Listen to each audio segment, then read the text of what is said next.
तो आइए बात करते हैं प्रिज्म के बारे में। प्रिज्म में रिफ्रैक्शन कैसे होता है हम कुछ डिराइव करने वाले हैं, यहाँ पे बहुत इंपॉर्टेंट है। देखो यहाँ पे हमारे पास ये रे है इंसिडेंट रे, ये इंसिडेंट रे है PQ जो कि इंसिडेंट हुई at the face AB of the prism. ठीक है, अब देखो क्या हुआ, यहां पे हमने एक नॉर्मल बनाया। अब प्रिज्म किसका बना है, ग्लास का बना होगा। ठीक, प्रिज्म किसका बना है, ग्लास का बना होगा। तो ग्लास में जाने पर ये जो इंसिडेंट रे है वो नॉर्मल के पास आ जाएगी, है ना, नॉर्मल से दूर तो जाएगी नहीं। तो यहाँ पे ये नॉर्मल के पास आ गई, देख पा रहे हो, यहाँ पे ये नॉर्मल के, ये नॉर्मल है। अच्छा, इस सरफेस के लिए आप नॉर्मल कैसे बनाओगे, कोई कह रहा है कि भाई इस सरफेस के लिए नॉर्मल ऐसे, इस सरफेस के लिए नॉर्मल आप ऐसे ना नहीं बना सकते, क्यों, क्योंकि 90 डिग्री थोड़ी ना है, ये आपको वहीं से 90 डिग्री दिख रहा है, ये 90 डिग्री नहीं है। इस सरफेस के लिए नॉर्मल मतलब 90 डिग्री ऐसे बनेगा ना, थोड़ा सा, मतलब इधर से भी 90 हो और इधर से भी 90 हो, अब दिख रहा है 90 डिग्री। तो वैसे ही तो हमने नॉर्मल बनाया, normal at Q, normal at Q हमने बनाया। यहां पर ये जो है प्रिज्म में रही, प्रिज्म से बाहर निकलने पे क्या होगा, ये डेंसर से रेयर जा रही, तो अब क्या होगा, नॉर्मल से दूर शिफ्ट कर जाएगी, यहाँ पे नॉर्मल से दूर चली गई। तो मैं इसको मिटा रहा हूं, ठीक है। अब देखो हमारे पास इंसिडेंट रे है, ये यहाँ पे आई, ये एरो में बनाना भूल गया था, यहाँ पे, उसके बाद ये बाहर निकल गई। ठीक है, अब देखो क्या होगा, यहाँ पे हम क्वाड्रिलेटरल की बात करते हैं, इस वाले AQNR, इस क्वाड्रिलेटरल की बात करते हैं। तो इन quadrilateral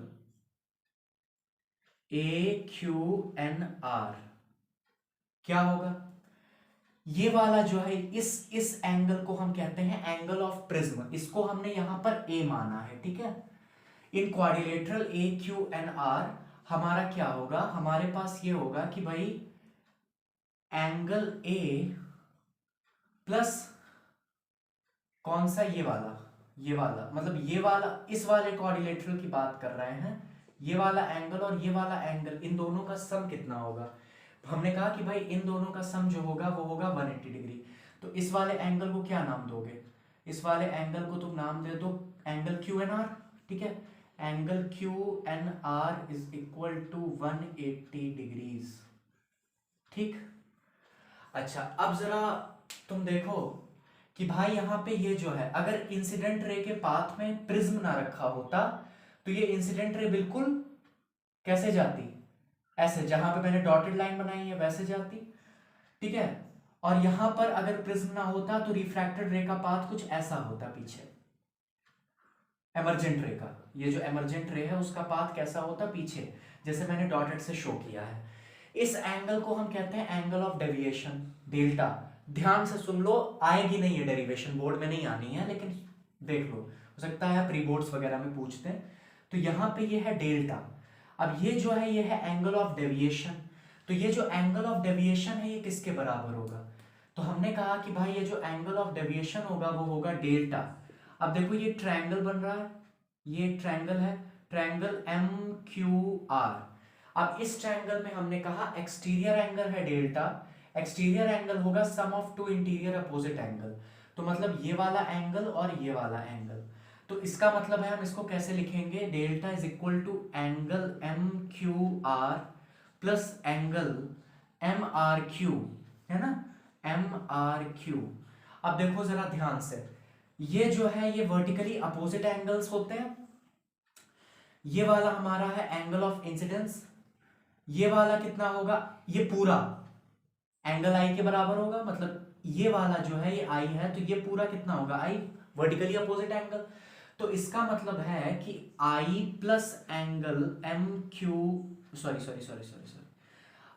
angle MQR plus R1 is equal to i. तो यहां पे एंगल MQR की वैल्यू कितनी आ जाएगी, I माइनस R1। ओके, ठीक है, उसी तरीके से यहां पे भी होगा, I डैश किसके बराबर होगा, इस पूरे एंगल के। तो हमारे पास एंगल MRQ कितना आ जाएगा, हमारे पास एंगल MRQ आ जाएगा I डैश माइनस R2। तो एंगल MRQ हमारे पास आ जाएगा I डैश माइनस R2। ठीक है, अब इसको हम सब्स्टिट्यूट करेंगे, तो यहां पे हम इसको अगर सब्स्टिट्यूट करेंगे तो क्या आएगा, delta is equal to I minus R1 plus I dash minus R2। ठीक है, एक तो ये हमारे पास एक रिजल्ट आ गया। कुछ आ रही है बात समझ में? आ रही है कुछ बात समझ में? अब देखो यहां पे इस ट्रायंगल की अगर हम बात करें, ये वाला जो ट्रायंगल है, इस ट्रायंगल की अगर हम बात करें तो इस ट्रायंगल में QNR, ठीक है, ट्रायंगल QNR। तो इस ट्रायंगल की बात करते हैं, ट्रायंगल QNR में क्या है हमारे पास R1 plus R2 plus angle QNR, R1 plus R2 plus angle QNR, ये वाला एंगल प्लस ये वाला एंगल प्लस ये वाला एंगल कितना होगा 180 डिग्रीज। तो इसका मतलब यार क्या है, इस वाली इक्वेशन से इस वाली इक्वेशन को जरा कंपेयर करना।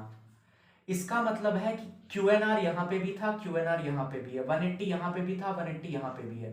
R1 प्लस R2 की जगह पे हम क्या लिख सकते हैं, एंगल ए, तो हमने लिख दिया एंगल ए, ठीक है, is equal to R1 plus R2, ये दूसरा हो गया भाई। ठीक है, तो एक तो ये हमारे पास पहली इक्वेशन आ गई, ये हमारे पास दूसरी इक्वेशन आ गई। कोई दिक्कत आया समझ में कैसे हुआ? ये angle is equal to R1 plus R2, यहाँ पे एंगल ए था, यहाँ पे R1 प्लस R2 था, बाकी सारी चीजें सेम थी, तो हमने कहा angle A R1 plus R2 के बराबर होगा। ठीक है,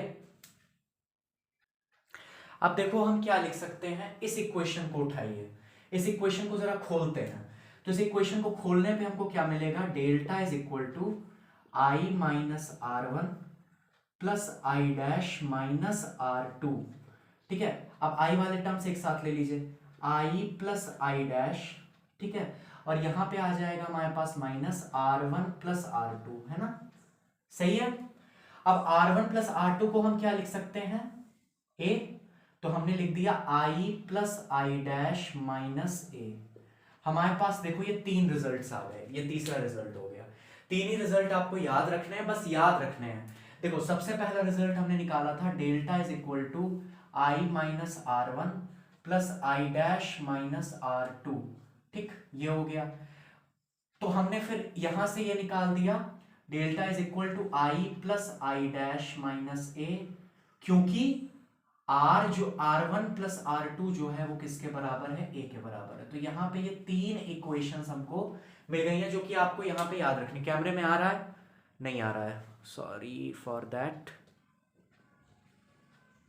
ये लीजिए। ठीक है, ये तीन इक्वेशंस हैं जो आपको यहां पे ध्यान रखनी है, पहली, दूसरी और तीसरी।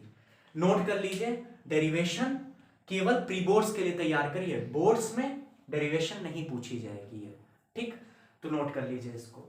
समझ में आया हमारे पास तीनों इक्वेशंस कैसे आई, कहां से आई? सबसे पहले हमने ये वाली प्रूफ की, उसके बाद हमने ये वाली प्रूफ की, और फिर यहां से हमने ये निकाल दिया। ठीक है, R1 प्लस R2 जो है वो हमारा ए के बराबर होगा। तो उम्मीद करता हूं ये क्लियर है। आगे बढ़ते हैं। ठीक है, हम कुछ बात करेंगे कि भाई एंगल ऑफ डेविएशन किन चीजों पे डिपेंड करता है, तो नोट कर लो, हम आगे बढ़ते हैं। अब देखो भाई, जो हमारा एंगल ऑफ डेविएशन ये डेल्टा है, ये किस पे डिपेंड करता है? एंगल ऑफ डेविएशन डिपेंड करता है रिफ्रैक्टिव इंडेक्स पे। जितना ज्यादा रिफ्रैक्टिव इंडेक्स उतना ज्यादा एंगल ऑफ डेविएशन डेल्टा, पहली चीज। दूसरी चीज ये डिपेंड करता है एंगल ऑफ प्रिज्म पे। जितना ज्यादा एंगल ऑफ प्रिज्म होगा, ये एंगल जितना ज्यादा होगा उतना ही ज्यादा एंगल ऑफ डेविएशन होता है, ध्यान रखिएगा इस चीज को। और तीसरा ये डिपेंड करता है एंगल ऑफ इंसिडेंस पे। ये जो एंगल है ये एंगल ऑफ इंसिडेंस कहा जाता है, इसको एंगल ऑफ इमर्जेंस कहा जाता है। आई डैश भी लिखा रहता है किताबों में, ई भी लिखा रहता है। ठीक है, तो यहां पर क्या होता है कि ये एंगल ऑफ इंसिडेंस पे भी डिपेंड करता है, कितने एंगल पर नॉर्मल से लाइट आकर के इंसिडेंट हो रही है। तो ये हमारा क्या होता है, एंगल ऑफ इंसिडेंस, उस पर भी डिपेंड करता है। कैसे डिपेंड करता है, ध्यान रखिएगा। यहां पे ग्राफ कैसा बनता है, ग्राफ कुछ हॉकी स्टिक टाइप का बनता है। ये ग्राफ बहुत इंपॉर्टेंट है, इधर डेल्टा डालो, इधर आई डालो, और क्या करो, हॉकी स्टिक टाइप का ग्राफ बना दो। ये हॉकी स्टिक टाइप का ऐसे ग्राफ जाता है। मतलब जैसे जैसे आप एंगल ऑफ इंसिडेंस को बढ़ाते हो, डेल्टा पहले तो कम होता है। ठीक है, जैसे जैसे आप एंगल ऑफ इंसिडेंस को बढ़ाते हो, डेल्टा पहले तो कम होता है और यहां पहुंच जाता है। मतलब एक पर्टिकुलर एंगल ऑफ इंसिडेंस के लिए डेल्टा की वैल्यू जो होती है वो मिनिमम हो जाती है, मतलब मिनिमम डेविएशन कंडीशन आ जाती है एक पर्टिकुलर एंगल ऑफ इंसिडेंस के लिए, एक पर्टिकुलर एंगल ऑफ इंसिडेंस के लिए। ठीक है, मान लो कि मैं इसको कुछ कह दूं भाई I1 कह दूं, ठीक है, इस I1 पे एंगल ऑफ डेविएशन जो है वो अपनी मिनिमम वैल्यू ले लेता है, इसको हम कहते हैं डेल मिन। ठीक है, मतलब एंगल ऑफ डेविएशन मिनिमम हो जाता है for a particular value of angle of incidence. इसके बाद I1 के आगे जैसे ही आप एंगल ऑफ इंसिडेंस को बढ़ाओगे तो ये जो डेल्टा है ये भी बढ़ेगा। ठीक है, तो यहां पे ये चीज आपको ध्यान रखनी, ग्राफ बहुत इंपॉर्टेंट है, इसको ध्यान रखिएगा, डेल्टा और आई का ग्राफ। ठीक है, आ रही है समझ में। अब हम बात करते हैं कि भाई मिनिमम डेविएशन कंडीशन कब होती है, तो मैं मिटाता हूं और मैं मिनिमम डेविएशन कंडीशन की बात करता हूं। मिनिमम डेविएशन कंडीशन अभी हमने बताया for a particular angle of incidence क्या होता है कि जो डेविएशन है वो मिनिमम हो जाता है। आप एंगल ऑफ इंसिडेंस को बढ़ाते जाइए, एक ऐसा एंगल ऑफ इंसिडेंस आएगा जिसपे डेल्टा जो है वो मिनिमम हो जाएगा, उसके आगे फिर डेल्टा बढ़ने लगता है। तो मिनिमम डेविएशन कंडीशन में होता क्या है, मिनिमम डेविएशन कंडीशन में ये जो रे है, मैंने मिनिमम डेविएशन कंडीशन यहाँ पे नहीं शो की थी। मिनिमम डेविएशन कंडीशन में क्या होता है कि यहां पर हमारे पास जैसे ये प्रिज्म है, इस प्रिज्म में हमारे पास एक रे आकर के इसके ए बी सरफेस पे इंसिडेंट होती है, इसके ए बी सरफेस पे इंसिडेंट होती है, और ये जो है एंगल ऑफ इंसिडेंस आई है। क्लियर? और ये जो है ये वो एंगल ऑफ इंसिडेंस है जहां पे हमारा जो डेविएशन होगा, डेल्टा होगा, वो मिनिमम होगा। तो ये रे बिल्कुल बीसी के बिल्कुल पैरेलल होगी, बिल्कुल पैरेलल होगी, ऐसे पैरेलल टू दिस। अच्छा, पहली तो ये कंडीशन हो गई। उसके बाद क्या होगा, ये हमारा एंगल क्या होगा R1, ये हमारा एंगल क्या होगा R2, और ये फिर यहां से बाहर निकल जाएगी, ये हमारा एंगल क्या होगा I डैश होगा। ठीक है, ये हमारा एंगल I डैश होगा। तो मिनिमम डेविएशन कंडीशन में क्या होगा कि भाई ये जो है ये रे, ठीक है, मान लो मैं इसको कह दूं PQ जैसे मैंने पहले बनाया था, और इसको कह दूं RS। तो QR जो है, QR बिल्कुल BC के पैरेलल होगी मिनिमम डेविएशन कंडीशन में, QR बिल्कुल BC के पैरेलल होगी, पहली चीज। अच्छा, दूसरी चीज क्या होगी कि I जो है वो I डैश के बराबर हो जाएगा, पहला ये कंडीशन होगी।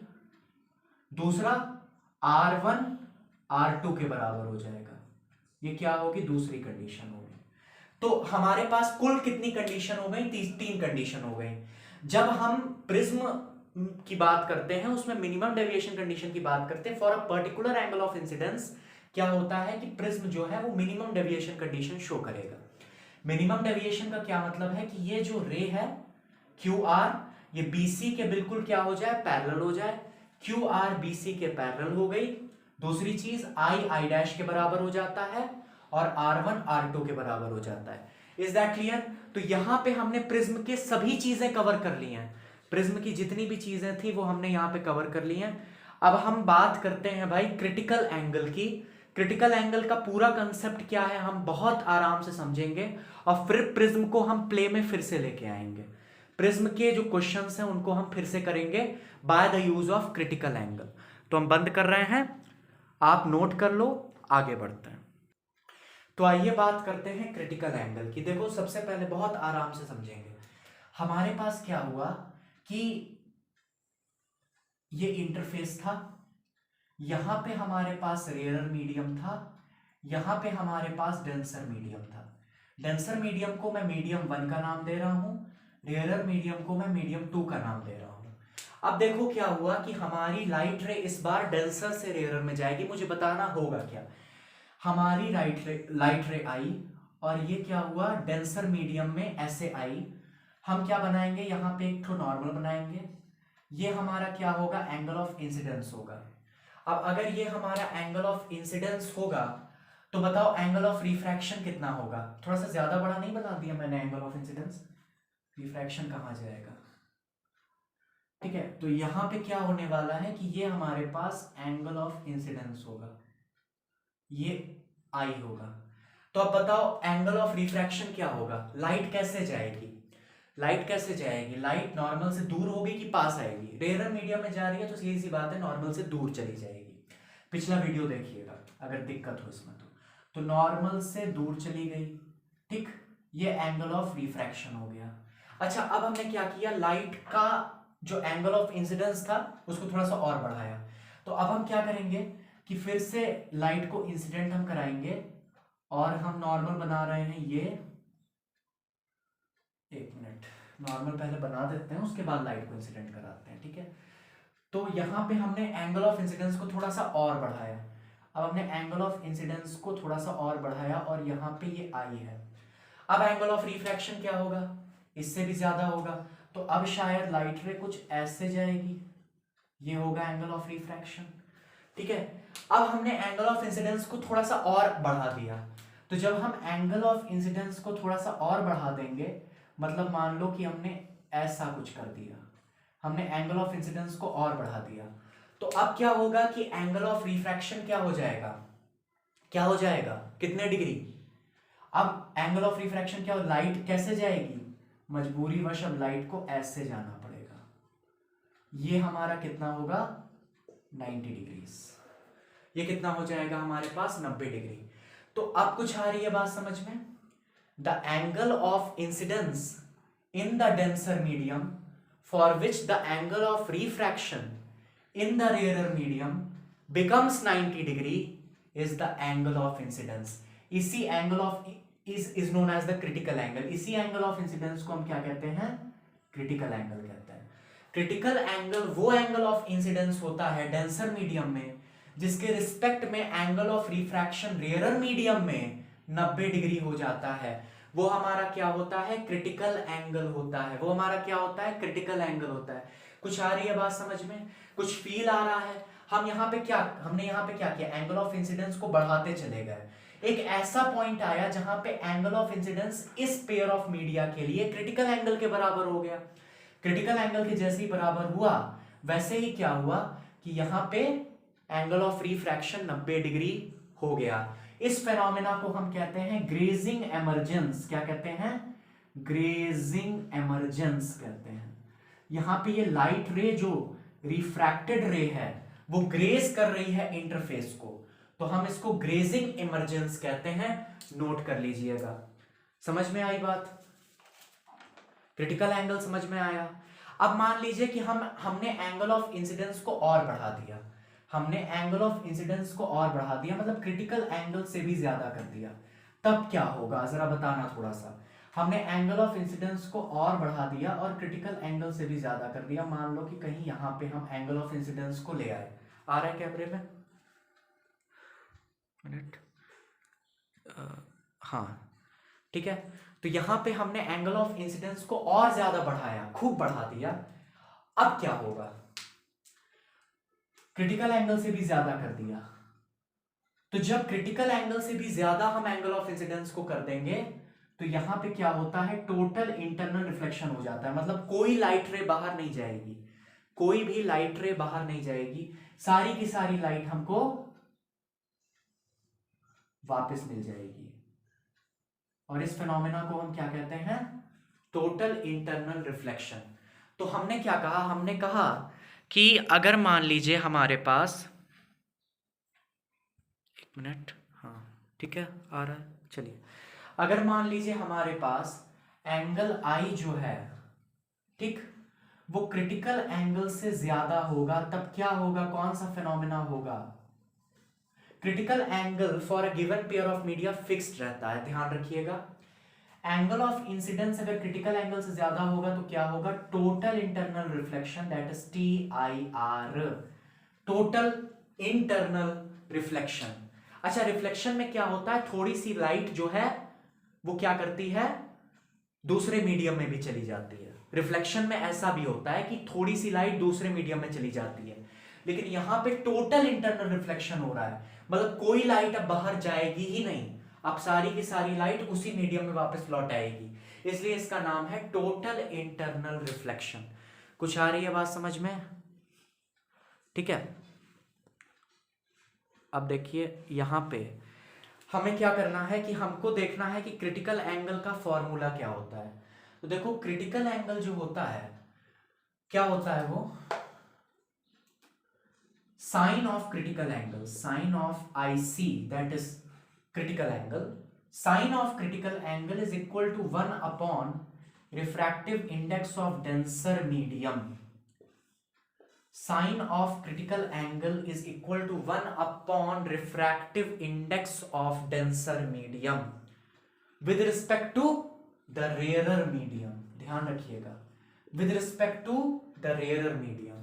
तो refractive index of denser medium with respect to rarer medium is equal to sine of critical angle.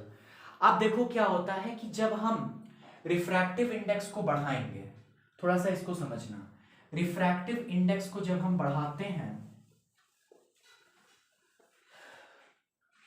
हमने क्या किया, refractive index of denser medium को बढ़ाया। जब हम रिफ्रैक्टिव इंडेक्स को बढ़ाते हैं तो क्या होता है, क्रिटिकल एंगल जो है वो कम हो जाएगा। जब हम रिफ्रैक्टिव इंडेक्स, क्रिटिकल एंगल किस पे डिपेंड करता है वो बता रहा हूं, रिफ्रैक्टिव इंडेक्स को बढ़ाएंगे, क्रिटिकल एंगल कम हो जाएगा। इनवर्सली प्रोपोर्शनल रिलेशनशिप मत बोलना, केवल इतना याद रखो कि रिफ्रैक्टिव इंडेक्स बढ़ाओगे क्रिटिकल एंगल कम हो जाएगा, रिफ्रैक्टिव इंडेक्स बढ़ाओगे क्रिटिकल एंगल कम हो जाएगा।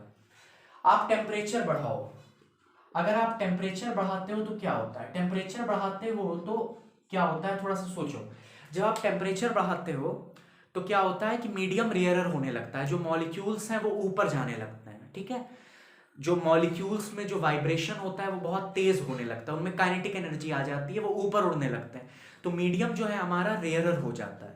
जब जितना ज्यादा हमारा मीडियम रेयरर होता है उसका क्या होता है, रिफ्रैक्टिव इंडेक्स उतना कम होता है, ठीक है, जितना ज्यादा मीडियम रेयरर होता है उसका रिफ्रैक्टिव इंडेक्स उतना कम होता है।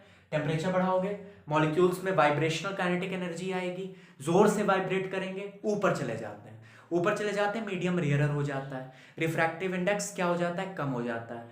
जब हमारा टेम्परेचर आप बढ़ाते हो तो रिफ्रैक्टिव इंडेक्स कम हो जाता है, तो क्रिटिकल एंगल क्या करेगा, बढ़ जाएगा कि नहीं बढ़ जाएगा, ठीक है।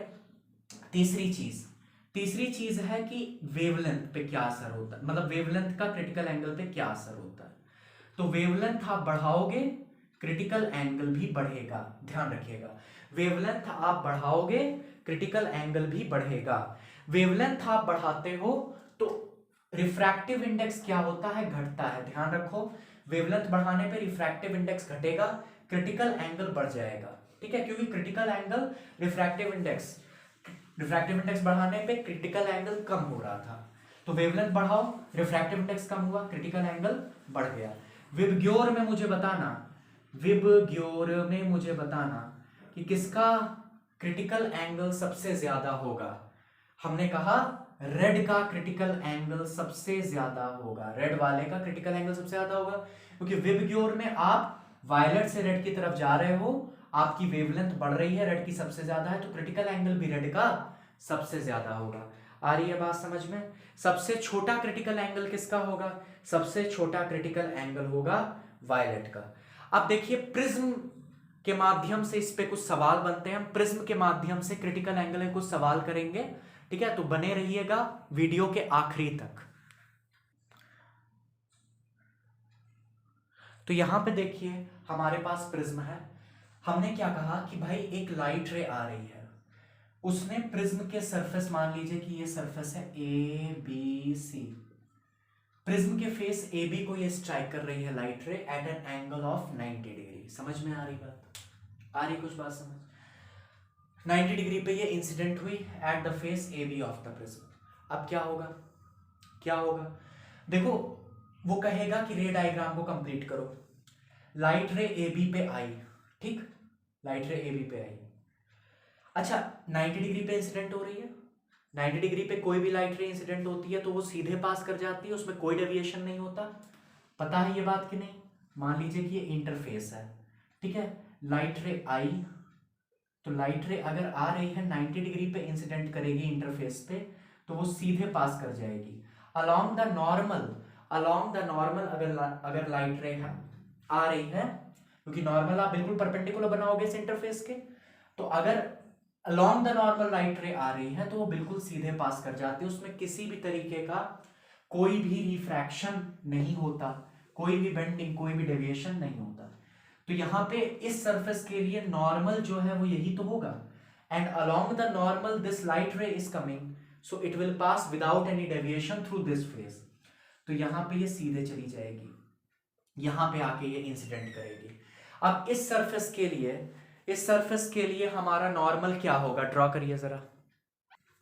तो अब इस सरफेस के लिए हमारा जो नॉर्मल होगा वो क्या होगा, कैसे बनाओगे, कैसा नॉर्मल आएगा इस सरफेस के लिए, नॉर्मल कैसे आएगा, ये आएगा नॉर्मल, है ना, ठीक है, 90 डिग्री तभी तो बनेगा।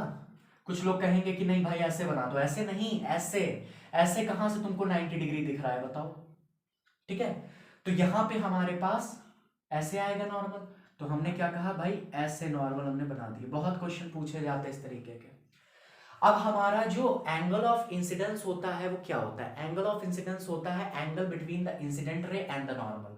This is the incident ray and this is the normal, हमको ये वाला एंगल चाहिए।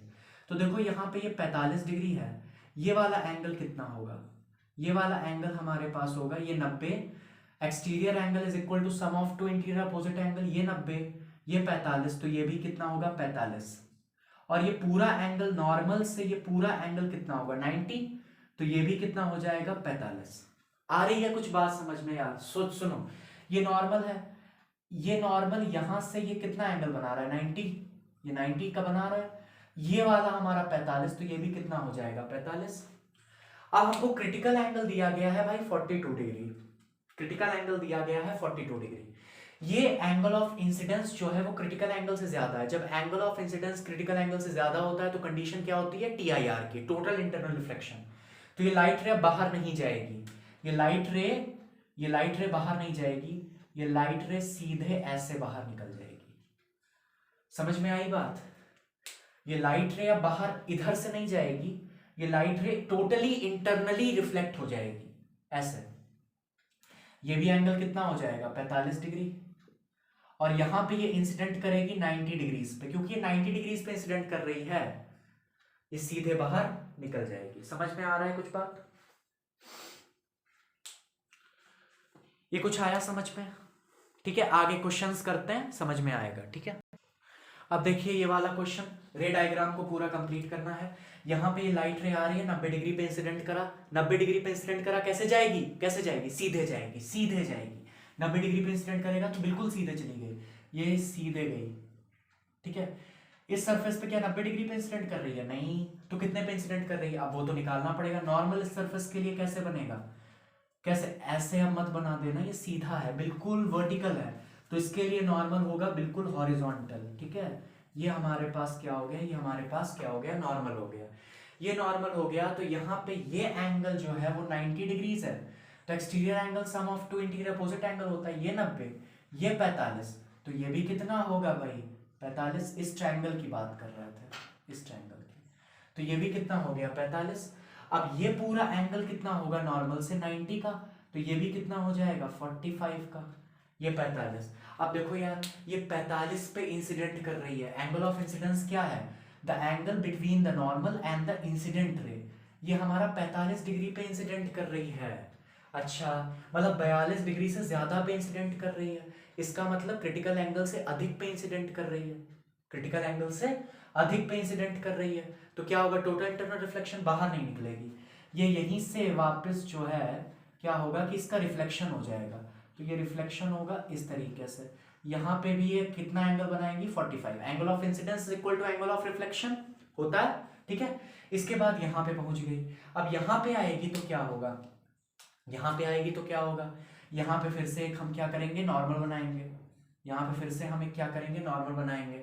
अब ये इस वाले ट्रायंगल की हमने बात की, ये जो हमारे पास ट्रायंगल है, इस वाले ट्रायंगल की हमने बात की, ये जो है हमारे पास ऑल्टरनेट एंगल है, ये 45 डिग्री, तो ये भी कितना होगा हमारे पास 45 डिग्री, ये 45 डिग्री, तो ये भी कितना होगा 45, ये z बन रहा है ऑल्टरनेट एंगल, ये हमारे पास 45 डिग्री, यहां से यहां तक 90 होगा, तो ये एंगल ऑफ इंसिडेंस कितना हो जाएगा 45 डिग्री। अब फिर से बाहर नहीं निकल पाएगी क्योंकि 45 डिग्री पे इंसिडेंट कर रही है, मतलब क्रिटिकल एंगल से ज्यादा पे इंसिडेंट कर रही है, तो फिर से क्या होगा कि ये कुछ ऐसे जाएगी, देखो, ठीक है। Angle of incidence equal to angle of reflection, यहाँ पे ये 45 डिग्री। अब यहाँ पे हम क्या करेंगे, देखो ये अब ये कितने पे इंसिडेंट करेगी, अब ये इंसिडेंट कर रही है 90 पे, तो क्योंकि अब ये 90 पे इंसिडेंट कर रही है तो अब ये बाहर निकल जाएगी। समझ में आई बात? अब ये तो पूरा रे डायग्राम हमारे पास हो गया। अब कुछ आ रही है बात समझ में? आगे बढ़ते हैं, एक क्वेश्चन आप खुद से करिएगा। अब ये देखिए, इसको हमें कंप्लीट करना है। यहाँ पे ये 90 डिग्रीज पे इंसिडेंट हो रही है, ठीक है, ये हमारा 90 डिग्री है, यहाँ पे 90 डिग्री इक्विलैटरल प्रिज्म है, 90 डिग्री पे इंसिडेंट हो रही है, कंप्लीट करिए। फिर से वही क्रिटिकल एंगल जो है हमारा, क्रिटिकल एंगल कितना है 42 डिग्री।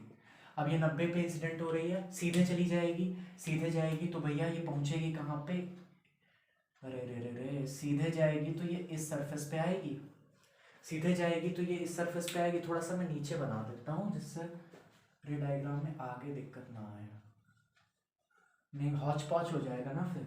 थोड़ा सा इसको नीचे बना देते हैं, यहाँ से आई मान लो, ठीक है, 90 डिग्री पे।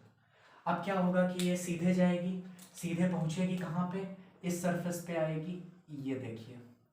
अब ये हमारे पास नॉर्मल होगा, ठीक है, ये 90, ये 60, तो ये कितना हो जाएगा 90 is equal to 60 plus X, तो ये कितना हो जाएगा 30 हो जाएगा कि नहीं हो जाएगा? क्या ये हमारा एंगल ऑफ इंसिडेंस है? नहीं, एंगल ऑफ इंसिडेंस क्या होता है, angle between the incident ray and the normal. तो ये हमारे पास एंगल ऑफ इंसिडेंस होगा, ये कितना हो जाएगा 60, क्योंकि ये पूरा 90 था तो ये हमारे पास हो गया 60। अब 60 डिग्री पे ये इंसिडेंट कर रही है, तो 60 डिग्री तो 42 डिग्री से ज्यादा है, 60 डिग्री तो 42 डिग्री से ज्यादा है ना भाई। अब ये 60 डिग्री जब 42 डिग्री से ज्यादा है तो क्या होगा, टोटल इंटरनल रिफ्लेक्शन, ये कैसे होगा, इस तरीके से, यहाँ पे भी कितना आ जाएगा 60 डिग्री। अब ये पहुंचेंगे कहाँ पे, यहाँ पे पहुंचेगी। अब देखो ये एंगल कितना होगा, अब ये एंगल कितना होगा, देखो ये वाला हमारा 60 है, ठीक है, अच्छा ये वाला कितना होगा, ये वाला हमारा होगा 30, है ना, क्योंकि ये पूरा 90 है, ये 60 हो गया, निकल गया, ये हमारे पास आ गया 30, तो ये एंगल कितना होगा 90, तो मतलब 90 पे बाहर 90 पे एंगल ऑफ इंसिडेंस है, यहाँ पे इस सरफेस के लिए एंगल ऑफ इंसिडेंस 90 है, बाहर निकाल दो। ये हमारे पास पूरा रे डायग्राम हो गया। खुद से सॉल्व करिए, खुद से प्रैक्टिस करिए, ठीक है, हो गया। आगे बढ़ते हैं भाई, एक और आखिरी क्वेश्चन। अब देखो यहाँ पे ये क्वेश्चन देखिए आप लोग, यहाँ पे क्या हो रहा है कि हमारे पास इस तरीके का प्रिज्म है, ठीक। अब देखो यहाँ पे 42 डिग्री, अभी क्या ये एंगल ऑफ इंसिडेंस है? हाँ एंगल ऑफ इंसिडेंस है, ये एंगल ऑफ इंसिडेंस है हमारे पास 42 डिग्री, और क्रिटिकल एंगल भी हमारा 42 डिग्री है, तो ये कैसे जाएगी, सीधी सी बात है, ये ऐसे निकल जाएगी। अब पड़ेगा, देखो ये ऐसे नहीं निकलेगी, समझो बात को, ये एंगल ऑफ इंसिडेंस नहीं है between normal and the incident ray, तो ये कितना है, ये कितना एंगल होगा 48 होगा, ये पूरा 90 है, 90 माइनस 42 कितना आता है 48 आएगा, ये 48 डिग्री होगा। अरे यार जुकाम है थोड़ा सा, रात्रि के बज रहे हैं 11, तो यहाँ पे क्या है, ये है 48 डिग्रीज, ठीक। अब 48 डिग्री तो 42 डिग्री से ज्यादा है, मतलब टोटल इंटरनल रिफ्लेक्शन होगा, टोटल इंटरनल रिफ्लेक्शन होगा तो क्या होगा कि ये कैसे जाएगी भाई, ऐसे, ये भी कितना एंगल होगा 48 डिग्री। अब ये बताओ इस सरफेस के लिए एंगल ऑफ इंसिडेंस कितना होगा, इस सरफेस के लिए एंगल ऑफ इंसिडेंस कितना होगा। इस ट्रायंगल को पूरा करते हैं और फिर कुछ जुगाड़ बैठाते हैं, ये 90, ये 48, तो ये कितना होगा 42। अब यहाँ पे ये क्रिटिकल एंगल पे इंसिडेंट कर रही है, तो क्रिटिकल एंगल पे जब incident angle of incidence critical angle के बराबर हो जाता है तो ग्रेजिंग एमरजेंस होती है, बताया था। तो यहाँ पे ये कैसे निकल जाएगी, अब ये निकलेगी ऐसे, ग्रेज करते हुए इंटरफेस को।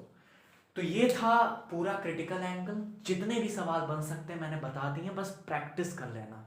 अपनी किताब के भी सवाल आप लगाओगे, अब आपसे लग जाएंगे, ना लगे तो पूछ लेना, लेकिन अब लग जाएंगे, कोई दिक्कत नहीं है। जितने भी क्रिटिकल एंगल पॉसिबल क्वेश्चंस आ सकते थे मैंने बता दिए हैं। पढ़ाई करते रहें, ऑल द वेरी बेस्ट।